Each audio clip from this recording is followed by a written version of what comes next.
আজ শুধু তরকারি, এ দিয়েই ভাত খেতে হবে। আজকের দিনটা এতেই চলে যাবে, কাল তো টিউশনির টাকা পাবো, তারপর না ভালো করে বাজার করা যাবে।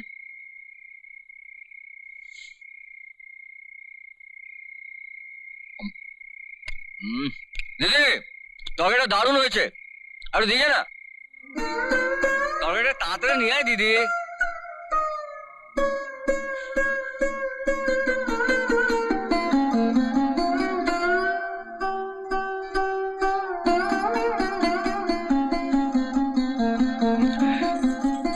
দারুণ হয়েছে রে তরকারি।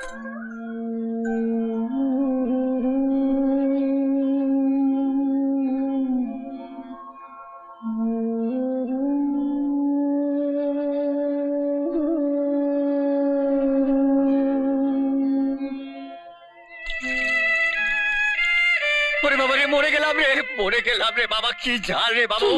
তুই খা, তুই খা। কি হয়েছে? যত লঙ্কা সব এই বাটিতে পড়েছে, তুই খেয়ে মর মুখ পুরি, তুই খেয়ে মর। উহ, কোথায় ঝাল ভাই? পা দিদি পা, সমস্ত তরকারিটা আমাকে দিয়ে তুই তুই জল দিয়ে ভাত খাচ্ছিস, তাই তো বিনা লঙ্কার ছালে আমার চোখ থেকে জল এসে গেল।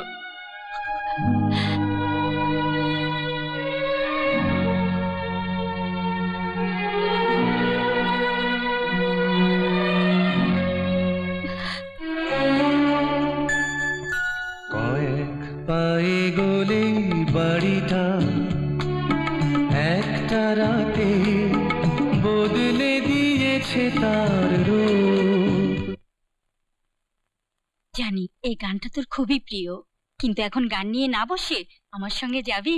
আমি মামার কাছে হাসপাতালে যাচ্ছি। না না না না, মা আমি জানতে পারলে যা যা বলবে। বলুক, তার জন্য তো মামা কোনো দোষ করেনি। তাহলে মামার কাছে যাব না কেন? আমার মামার কাছে যেতে ইচ্ছে করছে, আমি যাচ্ছি।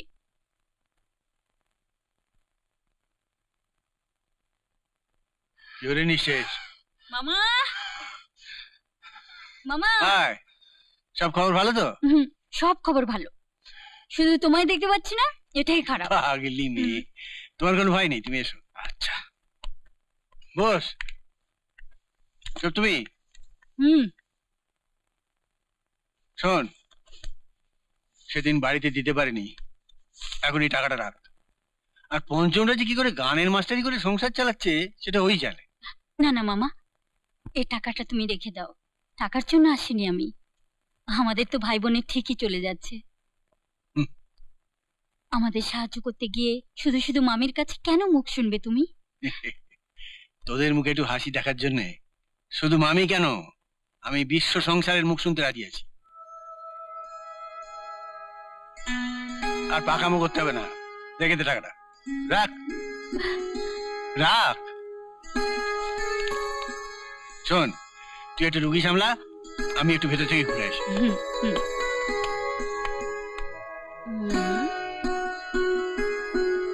আহ। হুম, হুম, হুম,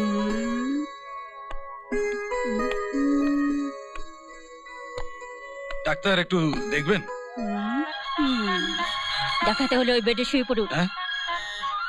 কথা না বাড়িয়ে শুয়ে পড়ুন। হুম, এবার জামা খুলুন। সে কি? দেখাবেন অথচ জামা খুলবেন না? আবদার, খুলুন। খুলছি খুলছি।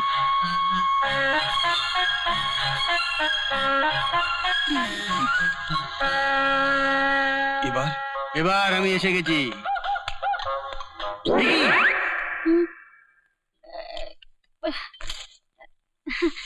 মামা, মামা, এই যে তোমার রুগী, আমি সব ঠিক মতো করে দিয়েছি। রুগী? হুম, হুম। আরে দীপক, তুমি এরকম জামা টামা খুলে খালি গায়ে দাঁড়িয়েছো কেন? ম্যাডামের যেমন হুকুম। ম্যাডামের হুকুম? জামা পরে থাকলে তুমি ভালো করে রুগীকে দেখবে কেমন করে? কে রুগী? আহ, আরে দীপক, কলকাতার নাম করা ডাক্তার। হ্যাঁ, আমি এখানে একটা রুগী দেখার জন্য ওকে স্পেশাল কল দিয়ে আনিয়েছি। মামা, আহ, আমি যাচ্ছি মামা। আমি আমি পাগলি মেয়ে জানো, কে মেয়েটি? নাম কি ওর? ওর সম্পর্কে আমার ভাগ্নি, নাম সপ্তমী। কি রে পঞ্চম, কোথায় গিয়েছিলি? পঞ্চম, দাঁড়া দাঁড়া। হ্যাঁ রে, কি ব্যাপার কি বলতো? তুই কি গান গাইতে গাইতে জীবনটা কাটিয়ে দিবি? তোর কি এতটুকু কোনো ভাবনা চিন্তা নেই? কেন, কিসের ভাবনা? কি হয়েছে দত্ত বৌদি? কি আবার হবে? বলছিলাম, তোর দিদির তো বয়স হয়েছে, তুই লোকের বাড়ি বাড়ি বেশ বিয়ে খেয়ে বেড়াচ্ছিস, এদিকে নিজের ঘরে যে দিদি রয়েছে তার বিয়ের চিন্তা কে করবে বল? না মানে, ভালো ছেলে না পেলে? আরে বাবা, খুঁজতে হয়, চারিদিকে লোক লাগিয়ে ভালো পাত্রের সন্ধান করতে হয়। হ্যাঁ, কিন্তু এখন আমার হাতে টাকা পয়সাও। আরে, এসব কাজে নেমে পড়লে টাকা ভূতে জোগায়। আরো দিন গড়িয়ে গেলে ভালো পাত্র জোটা মুশকিল হয়ে যাবে। তখন দেখবি সারা গ্রামে ঢিটি পড়ে গেছে, ভাইটা দিদির জন্য কিচ্ছু করলো না। না মানে আমি তুই একবার সপ্তমীর মুখের দিকে একবার তাকিয়ে দেখেছিস? মুখটা বেচারার কেমন শুকিয়ে গেছে। সে হয়তো মনে মনে ভাবছে, ভাইটা বুঝি আমার জন্য কিচ্ছু করছে না। তাই বুঝি? ঠিক আছে, আমি দেখছি আমি কি করতে পারি। চলি রে, বাড়িতে আমার রাজ্যের কাজ পড়ে আছে। তুই কিন্তু আসবি, আসবি কিন্তু। হ্যাঁ? হ্যাঁ। হ্যাঁ হ্যাঁ।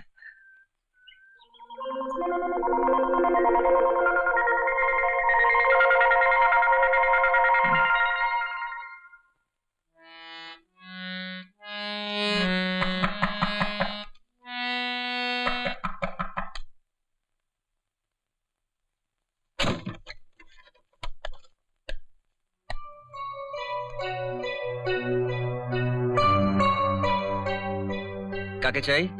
আমি সপ্তমীর অভিভাবকের সঙ্গে একটু কথা বলতে চাই। আমি সপ্তমীর অভিভাবক, বলুন কি বলবেন? ও আচ্ছা আচ্ছা আচ্ছা, তা কথাগুলো কি দরজায় দাঁড়িয়ে বলবো না ভেতরে আসতে পারি? ও হ্যাঁ, আসুন ভেতরে আসুন, চলুন। আসুন বসুন।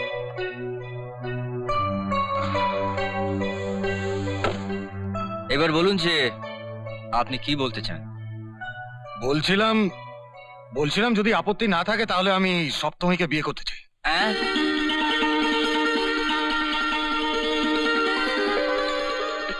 মানে আপনি আমার দিদি সপ্তমীকেই বিয়ে করতে চান? আরো দিন গড়িয়ে গেলে ভালো পাত্র জোটা মুশকিল হয়ে যাবে। তখন সারা গ্রামে ঢিঢি পড়ে যাবে যে ভাইটা দিদির জন্য কিছুই করলো না। আপনি কি চাকরি করেন? চাকরি করলে কত টাকা মাইনে পান? বোনাস আছে, পেনশন আছে, কত টাকা বাড়ি ভাড়া পান, প্রভিডেন্ট ফান্ড আছে? দাঁড়াও দাঁড়াও দাঁড়াও, একটু দম তো নিয়ে নাও। আমি আমি চাকরি করি না। চাকরি করেন না? তার মানে বেকার? না না, বেকার নই। ও, আপনি তাহলে ব্যবসা করেন? কজন স্টাফ আছে? ইনকাম ট্যাক্স দেন? বাড়ি আছে, গাড়ি আছে? আছে আছে, সব আছে। মা আছে, দাদা আছে, গাড়ি বাড়ি চাকর বাকর সব আছে। ও ঠিক আছে, আপনি একটু বসুন।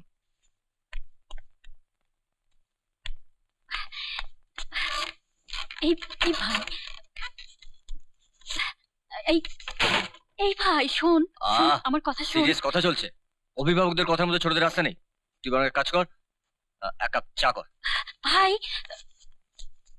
2000 দেখুন, আমি হিসেব করে দেখেছি 2 বছরের আগে দিদির বিয়ে দেওয়া যাবে না। কেন কেন, কোনো ভাড়া ঠাড়া আছে নাকি? না না না না না, ওসব কিছু নয়। আসলে আমি গানের টিউশনি করি, তা প্রত্যেক মাসে কষ্ট করে দিদির বিয়ের জন্য কিছু কিছু টাকা জমাই। তা আমি হিসেব করে দেখেছি যে 2 বছরের মধ্যে দিদির বিয়ে দেওয়ার জন্য আমার হাতে অনেক টাকা জমে যাবে। তোমার দিদির বিয়েতে 1 পয়সা খরচ হবে না তোমার।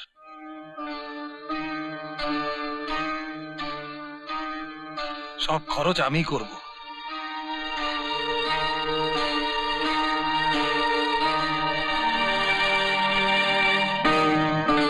তোমার মামার সাথে কথা বলে দিনক্ষণ সব তুমি ঠিক করো।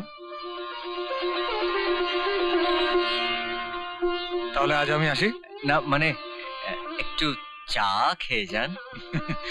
শুধু চা নয়, মিষ্টিও খাবো, তবে আজ নয়, অন্য একদিন। আসি, হ্যাঁ? দিদি, দিদি। এই যে অভিভাবক মশাই, ব্যাপারটা কি? আমার বিয়ে নিয়ে আপনাকে কে কথা বলতে বলেছে? না না, কে আর বলবে? আমাকে তাড়াতে না পারলে হচ্ছে না বুঝি? না রে, এর মধ্যে তাড়াবার প্রশ্ন আসছে কেন? আসছে। আমাকে তাড়ালেই চম্পাকে ঘরে আনা যায়। কাউকে ঘরে আনার জন্য নয় রে দিদি, 5 জনের 5 রকম কথা বন্ধ করার জন্য। আর তাছাড়া একদিন না একদিন তোর বিয়ে তো আমাকে দিতেই হবে, এটা তো আমার দায়িত্ব। বাহ, আজ তো বেশ বড় হয়ে গেছিস, মুখে বড় বড় কথা বলছিস।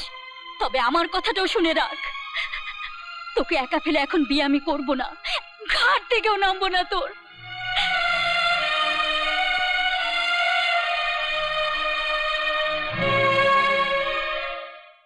এমন আরো অনেক ভিডিও দেখতে এই চ্যানেলটি সাবস্ক্রাইব করে নিন এবং পাশের বেল আইকনটি প্রেস করে দিন।